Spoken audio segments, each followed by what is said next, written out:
വിശുദ്ധ അമ്മയ്ക്കും തിരുക്കുമാരനും കോടാനുകോടി നന്ദി പറയുന്നു. എൻ്റെ പേര് ലിനി, ഹസ്ബൻഡ് പീറ്റർ, മോള് തെരേസ എമിയ. മൂന്നാമതും ഈ തിരുവൾത്താരയിൽ സാക്ഷ്യം പറയാൻ അനുഗ്രഹിച്ചതിന് നന്ദി പറയുന്നു. ഞാൻ 2021 നവംബർ 21 ആദ്യമായി ഉടമ്പടി എടുത്തത്. അതിനു മുന്നേ ഞാൻ ഈ യൂട്യൂബിലൊക്കെ അച്ഛൻ്റെ ധ്യാനങ്ങളും സാക്ഷ്യങ്ങളൊക്കെ കണ്ടാൽ ഞാൻ അത് കേൾക്കാറില്ല. ഞാൻ മറ്റ് ധ്യാനങ്ങളാണ് കേട്ടുകൊണ്ടിരുന്നത്. എൻ്റെ ഒരു ജീവിതത്തിൽ വിഷമഘട്ടത്തിൽ എൻ്റെ ഒരു കസിൻ ചേച്ചി ഞാനറിയാതെ എന്നൊരു സാക്ഷ്യം എനിക്ക് അയച്ചു തന്നു. ഞാൻ ആ സാക്ഷ്യം കേട്ടപ്പോൾ എന്നെ അമ്മ മാതാവ് ഈ കൃപാസനത്തിലേക്ക് വിളിച്ചു. ആ ഉടനെ തന്നെ ഞാൻ ഹസ്ബൻഡും ഇവിടെ എത്തുകയും എൻ്റെ നിയോഗങ്ങൾ ഞാൻ എഴുതുകയും ചെയ്തു. ആദ്യം എൻ്റെ വിശ്വാസം വർദ്ധിപ്പിക്കണമേ എന്നാണ് ഞാൻ എഴുതിയത്. പിന്നീട് മക്കളുടെ വിദ്യാഭ്യാസ മേഖല, അതും പ്രകാരം മകനെ അമ്മ മാതാവ് ഓസ്ട്രേലിയയ്ക്ക് 5 വർഷം ഗ്യാപ്പ് ഉണ്ടായിട്ടും മോനെ ഓസ്ട്രേലിയയ്ക്ക് എത്തിച്ചു. ഈ സാക്ഷ്യങ്ങളൊക്കെ നമ്മൾ ഇവിടെ ഞാൻ 2 പ്രാവശ്യം പറഞ്ഞു കഴിഞ്ഞതാണ്. എൻ്റെ ഒന്നാമത്തെ സാക്ഷ്യം, എനിക്ക് മെനോപോസ് സ്റ്റാർട്ട് ചെയ്തിട്ട് 3 വർഷമായി.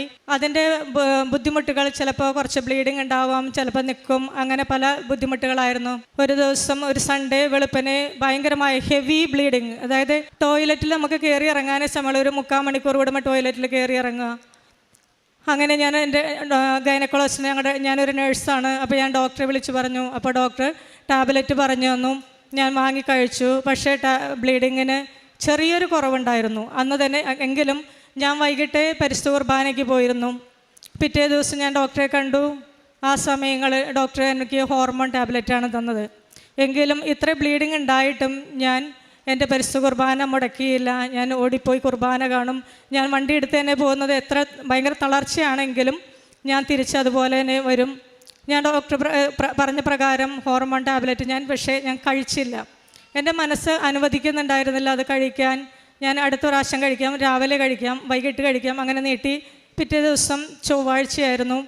ചൊവ്വാഴ്ച ഞാൻ തീരുമാനിച്ചു, രാവിലെ കുർബാന കഴിഞ്ഞ് ഞാൻ തിരിച്ചു വന്ന് ഞാൻ തീരുമാനിച്ചു ഉടമ്പടി ധ്യാനം കഴിഞ്ഞിട്ട് ടാബ്ലറ്റ് കഴിക്കാം. ഞാൻ ഉടമ്പടി ധ്യാനത്തിനിരുന്നു. ധ്യാനം കഴിഞ്ഞു. 1.5 മണിക്കൂർ അവിടെ ഇരുന്ന ശേഷം എൻ്റെ ബ്ലീഡിങ് നോർമലായി മാറി. പിന്നീട് ഒരിക്കലും എനിക്ക് ആ ബ്ലീഡിങ് അനുഭവപ്പെട്ടിട്ടില്ല. ഇപ്പോൾ മെനോപോസായി, ഇപ്പോൾ ബ്ലീഡിങ് ഒന്നുമില്ല. പരിശുദ്ധ അമ്മയ്ക്കും തിരുക്കുമാരനും നന്ദി പറയുന്നു. രണ്ടാമത്തെ എൻ്റെ സാക്ഷ്യം, എൻ്റെ മകൾ degree Bangalore criminology psychology degree course ചെയ്യുന്നതാണ്. മോളുടെ കൂടുതൽ സെമ്മുകളെല്ലാം അവൾ തന്നെ പാസ്സായിരുന്നു. ഒരു സെമ്മിന് അവൾ ഫെയിലായി. ലാസ്റ്റ് സെമ്മ് നല്ല മാർക്കോടെ 1.5 മാസം മുന്നേ അവൾ പാസ്സായ റിസൾട്ട് വന്നു. ഈ 3ാമത്തെ ഒരു സെമ്മിലെ ആർട്ടിഫിഷ്യൽ ഇൻ്റലിജൻസ് എന്നുള്ള കോഴ്സ് ഇതായിരുന്നു. അതവൾ ഫെയിലായി. അത് ഫെയിലായിട്ട് വീണ്ടും നമ്മൾ എഴുതി. അതും മാർക്ക് വളരെ കുറവായിട്ട് തന്നെ ഫെയിലായി. ഞാൻ മാതാവിൽ ഉറച്ചു വിശ്വസിച്ച് റീവാലുവേഷന് കൊടുത്തു. റീവാലുവേഷൻ്റെ റിസൾട്ട് വരാൻ വേണ്ടി മുട്ടിപ്പായി പ്രാർത്ഥിച്ചുകൊണ്ടിരുന്നു. കഴിഞ്ഞ ആഴ്ച ആ റിസൾട്ട് വന്നു. എനിക്ക് ബർത്ത്ഡേ ഗിഫ്റ്റായിട്ട് മാതാവ് അവൾക്ക് നല്ല മാർക്കോടെ പാസ്സായി. അങ്ങനെ അവളുടെ ഡിഗ്രി ഡിസ്റ്റിങ്ഷനോട് കൂടി അവൾ പാസ്സാകുകയും ചെയ്തു. പരിശുദ്ധ അമ്മയ്ക്കും തിരുക്കുമാരനും കോടാനുകോടി നന്ദി പറയുന്നു. മൂന്നാമത്തെ എൻ്റെ സാക്ഷ്യം, മകൾ ഓഗസ്റ്റ് 31 കോഴ്സ് കഴിഞ്ഞ് നാട്ടിലേക്ക് വരുന്ന വഴി ബസ്സിൽ വെച്ച് അവളുടെ കാല് സ്പ്രെയിനായി. ഉടനെ തന്നെ ഞാൻ വർക്ക് ചെയ്യുന്ന ഹോസ്പിറ്റലിലേക്ക് കൊണ്ടുവന്നു. ഡോക്ടറെ കണ്ട് 2 ആഴ്ച ബാൻഡേജ് ചുറ്റണം, ടാബ്ലറ്റ് കഴിക്കണം എന്ന് പറഞ്ഞു. ഞാൻ തൈലം പുരട്ടി പ്രാർത്ഥിച്ചു. കൂടാതെ സെപ്റ്റംബർ 1 മോളെയും കൊണ്ട് ഞാൻ ഇവിടെ വരാമെന്ന് മാതാവിനോട് പറഞ്ഞിട്ടുണ്ടായിരുന്നു. എനിക്ക് കാലിലെ വേദനയെക്കാളും കൂടുതൽ എങ്ങനെ ഞാൻ ഇവിടെ അവളെ കൊണ്ടുവരുമെന്നുള്ളൊരു വിഷമമായിരുന്നു. അമ്മ മാതാവിനോട് പ്രാർത്ഥിച്ചുകൊണ്ടിരുന്നു. പിറ്റേ ദിവസം സൺഡേ സെപ്റ്റംബർ 1 ഞാൻ അവളോട് പറഞ്ഞു, നമുക്ക് കൃപാസനത്തിൽ പോയാലോ? ഞാൻ വരാമെന്ന് പറഞ്ഞു.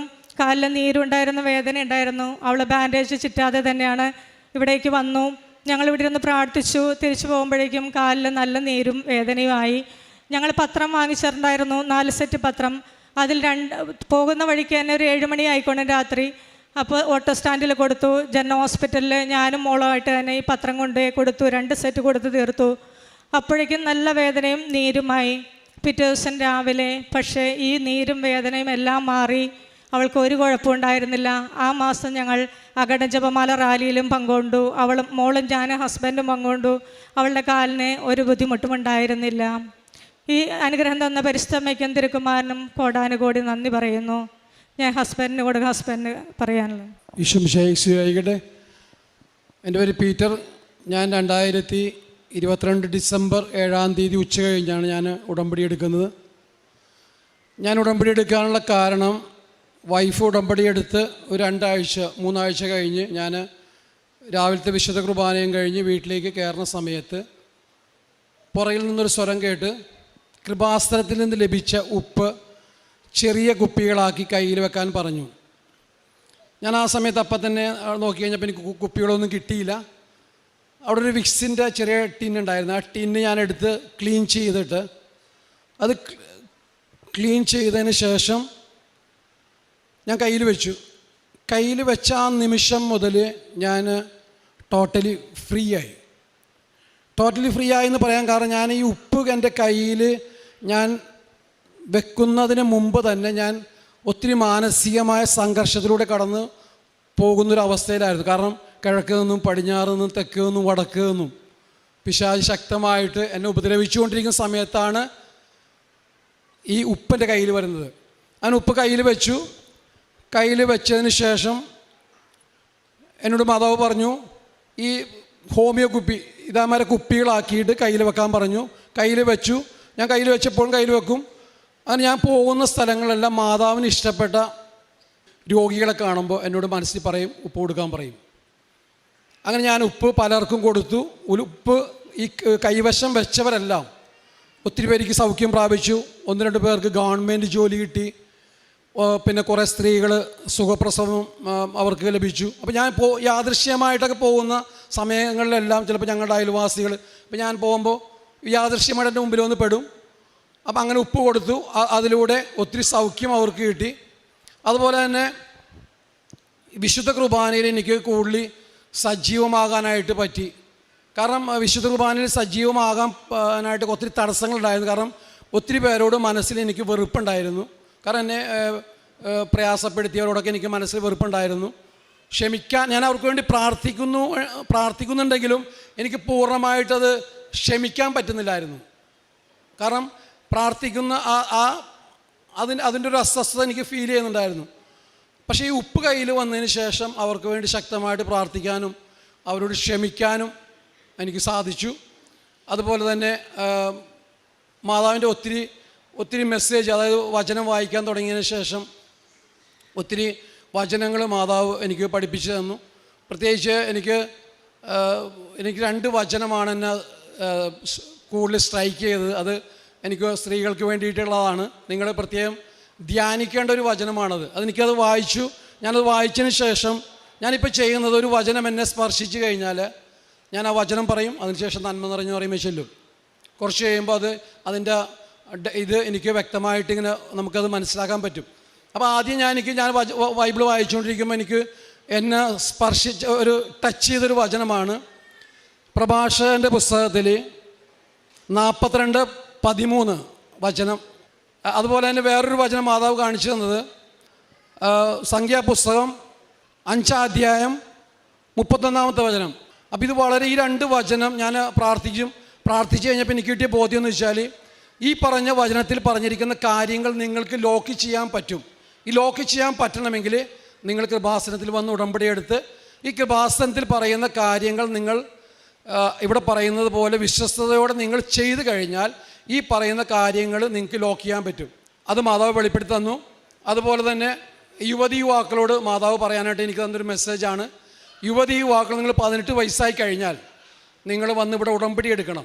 ഉടമ്പടി എടുക്കണം എന്ന് പറഞ്ഞതിൻ്റെ കാരണം, നിങ്ങൾ ഉടമ്പടി എടുത്തു കഴിഞ്ഞാൽ നിങ്ങളുടെ ഉദരത്തിലൊരു കുഞ്ഞു രൂപം കൊള്ളുന്നതിന് മുമ്പ് നിങ്ങൾ ഫിസിക്കലി, മെൻ്റലി, സ്പിരിച്വലി നിങ്ങൾ വിശുദ്ധിയുള്ളവരായിരിക്കുമെന്ന് പറഞ്ഞതിൻ്റെ കാരണം, വിശുദ്ധി ഉണ്ടെങ്കിൽ മാത്രമേ, ഇതിൻ്റെ കാരണം എന്ന് വെച്ചാൽ, ഞാൻ എൻ്റെ അമ്മയുടെ ഉദരത്തിൽ രൂപം കൊള്ളുന്ന സമയത്ത് അമ്മയ്ക്ക് ശാരീരികമായും മാനസികമായും ആത്മീയമായിട്ടും വിശുദ്ധി ഉണ്ടായത് കൊണ്ട് എനിക്ക് യൗവനത്തിൽ കർത്താവിനെ കണ്ടെത്താൻ പറ്റി.